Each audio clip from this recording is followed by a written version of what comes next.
Asha, Portia and Alice, in case you want to ask them as well. This is the media team, yeah. Okay. Well, good morning, and it's always wonderful to visit this fantastic school, the Fortitude Valley State Secondary College, and I'm here today to open up the brand new Stage 2 $43 million investment, which includes an indoor sports area, multi-purpose courts for the children, and the design of that, I believe, is unique in Australia, and it is a wonderful addition to this school. We also have specialty classrooms, and next year we'll have the Year 10s.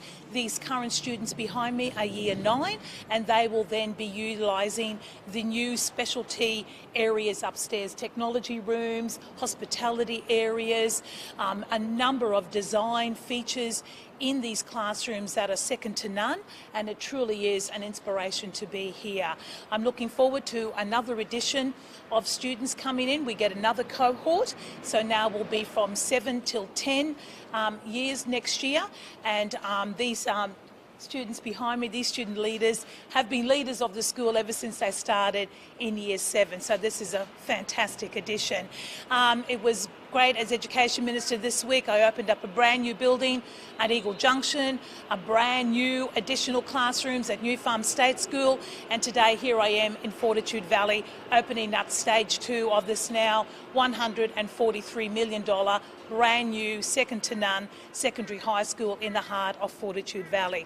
Just a reminder, this school was earmarked for closure. It actually had closed and it was up for sale, and we saved it, and now look at the wonderful facilities and the education that is being delivered here right in Fortitude Valley. But I have our foundation principal with me, Sharon Barker, who I'm sure can say a few nice words about the addition of these fantastic facilities. Sharon. I certainly can. Thank you, Minister. We are exceptionally privileged to work in this school. It is not only a beautiful school, but we are in such a dynamic, vibrant location. We consider all of Fortitude Valley and the surrounds to be a part of our campus, and with this addition in this building, we can add something even more special for our students. We have a beautiful cohort of students. We're Year 7, 8 and 9 at the moment, and we'll be Year 10 with our first, next year with our first graduates in 2025. So we're extremely grateful and very proud to be opening Stage 2. Students have already had some access to it this year in the Sports Centre, and it's a long time since I've seen smiles that big when students walked in to see that space and to be able to be in that space.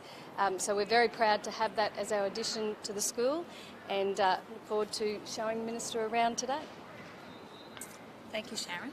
I have seen it in its construction phase, and I know the students were very keen on the bridge there, and it does look fantastic. And can I also take this opportunity to quickly wish all the Year 12 students a very, very successful end of year school life for them. They will be entering the brave new world, and we all know what that is like. I wish them all the very best, and we've got some very pleasing results back about students that are in education, training or employment. Our figures have jumped from the 2019 stats, and we had about 86% retention, and that's jumped 4% to 90% overall in Queensland. And in some areas, particularly our lower socioeconomic areas, they've grown even further. So that is a real testament to students loving their school years and making sure that they are either in education, training or employment, and those statistics growing in that manner over the last few years has been really well and truly fantastic. But we're happy to answer any questions. We might start with the school first if there's any, and then into any others if people have questions following on. Is there another stage to this school? Yeah, no, this is a build capacity now of around 1,300 or so, I think it is, Sharon, at this stage. We will be looking to possibly go to about 1,500.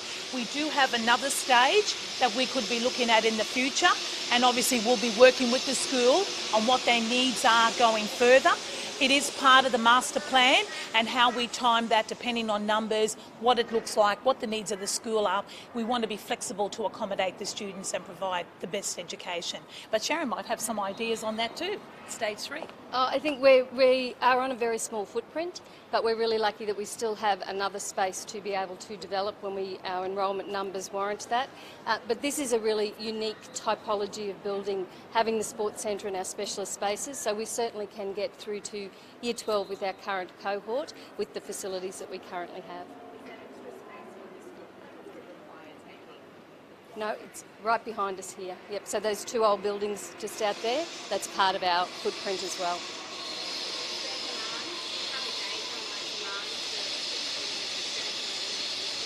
So as a new school, we are building our reputation.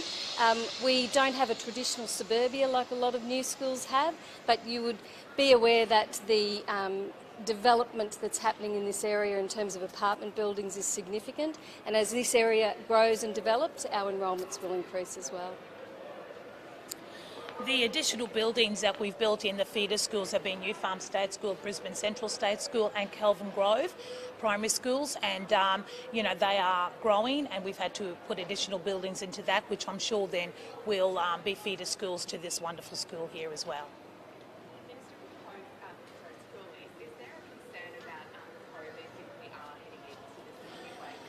Yeah, look, it's always obviously a concern when you're into a bit of a fourth wave, a fourth wave. And obviously we ask that students, behave well, enjoy their time, but also be a little bit COVID conscious and be safe. If they feel like they want to wear a mask, they can. There's no requirement for them to do that now.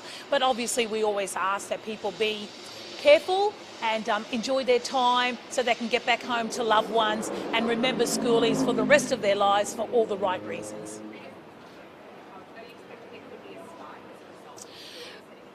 Look, that's not the health advice we're getting. There's a bit of a fourth wave happening at the moment and we are a little concerned.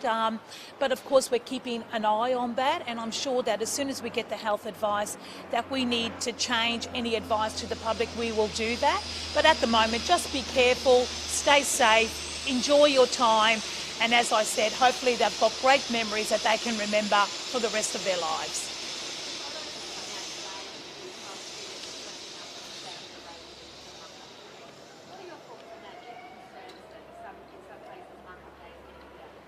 Yeah, look, I think Muck-Up Day is a tradition. I think I did it myself. I think my uniform nearly got, I don't think you could see it because of the signing that was on my school uniform. And we want students to enjoy it, but I think that obviously schools need to ensure that the behaviour is at the required standard. And I know that's being looked at the moment. A little concerned that sometimes these things go a bit too far, but hopefully we can address that and we can have a look at it. It's an operational matter, and I believe the school is looking at that now.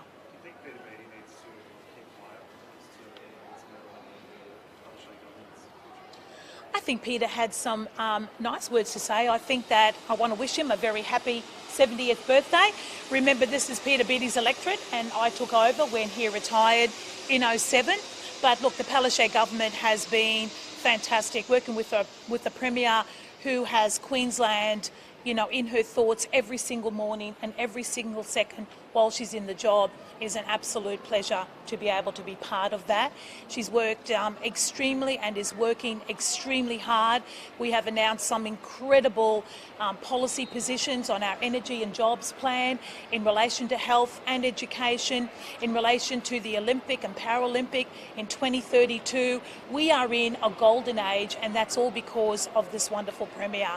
And I feel very, very happy to be part of the Palaszczuk Labor government every single day, and we work tirelessly together as a team to make sure that we deliver for every Queenslander.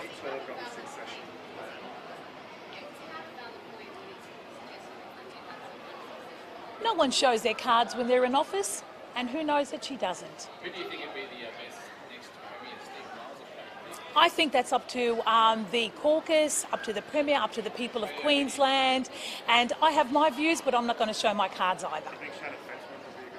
I think any one of our caucus team would make a fantastic Premier.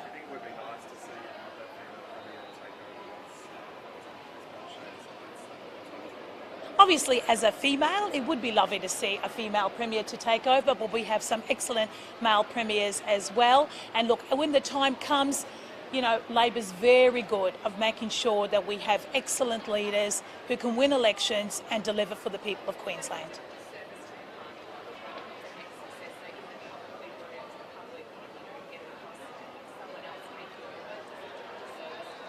To be honest with you, I think any member of our cabinet could stand up and be the next Premier. So to suggest somehow that we don't have the talent, we absolutely blitz it when it comes to talent in the cabinet as compared to the shadow cabinet that I sit across in Parliament when Parliament sits.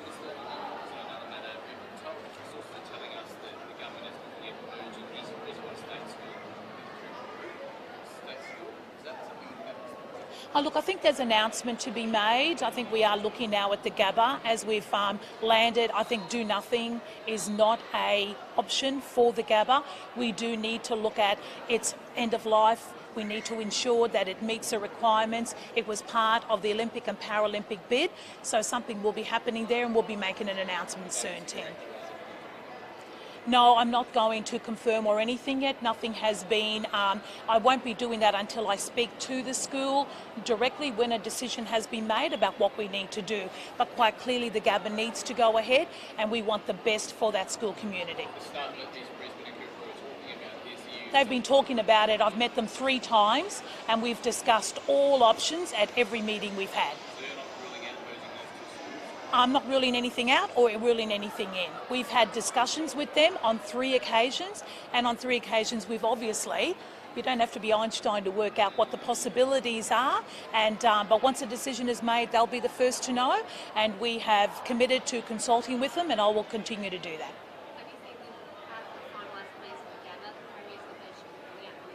I haven't personally seen them. I've seen the schematic design, but I haven't seen the finalised plan as yet. And I'm sure that, we've got meetings scheduled. I'm sure that we'll be doing that fairly soon. No, I'm hoping to, look, I'm not sure exactly, but I've committed that we will fully consult with the school and I will keep that commitment. No doubt at all. We don't need to do anything until obviously we are well aware of what we need to do, and then we will discuss that with the school and we will consult with them absolutely fully on all the options which we've explored at the 3 meetings that we've held already. I mean, they even spoke to me about a particular site that they were thinking of, so these options have been explored 3 times when I've met them. When it comes to housing, the LNP is saying that the government's dragging its heels and it's committed to build 1,000 homes for 2 years, quoting Minister Hill's press conference in July, where she opened the door and they're now saying only one's been built in 4 months. The promise was 1,000 in 2 years. Well, I think that that's something you need to probably address with the Housing Minister, but we've had a summit, we've got a plan, we're implementing that plan. The plan has money behind it, and I won't be lectured to by the LNP about what they did in government, which sold off housing and built nothing. So this government is delivering in spades. We are not the only state that has seen housing problems in this country, but we're the only state that have had a summit, a plan, money, and we are going to build them.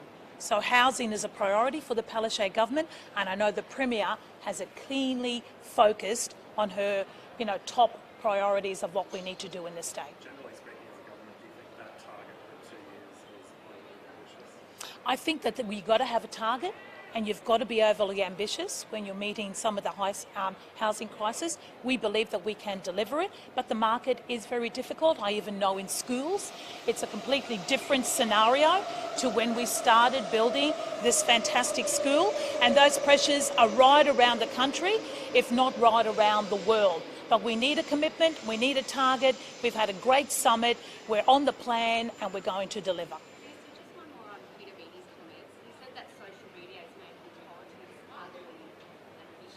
Do you think some of your cabinet colleagues spend too much time on Twitter? No, I don't think they spend too much time on Twitter. Social media is part of life. Ask these children behind me whether they're not on social media, and there isn't anyone that I know who isn't on some form of social media. It's part of life now. Way before Peter Beattie's time, unfortunately, we're in a new era. Just quickly on the driver hit a 12-year-old boy after going through a red light. That driver's still on the run. What's your Oh, what can you say? That's absolutely appalling behaviour, to leave a child that could possibly have been very badly injured and to run off like that. I hope the police find him, and I hope that he gets exactly what he deserves under the law. That is appalling behaviour, and I would be very concerned if people did that again. Just shocking. I saw the images on the TV this morning. I couldn't imagine doing it myself or anyone that I know, and I'm appalled by that behaviour. Apparently it's a young adult offender involved and I don't know who it is. I'll leave that to police to apprehend. I'm not going to make any comments publicly until we know exactly what we're dealing with. Okay, thank you everyone. Thank you.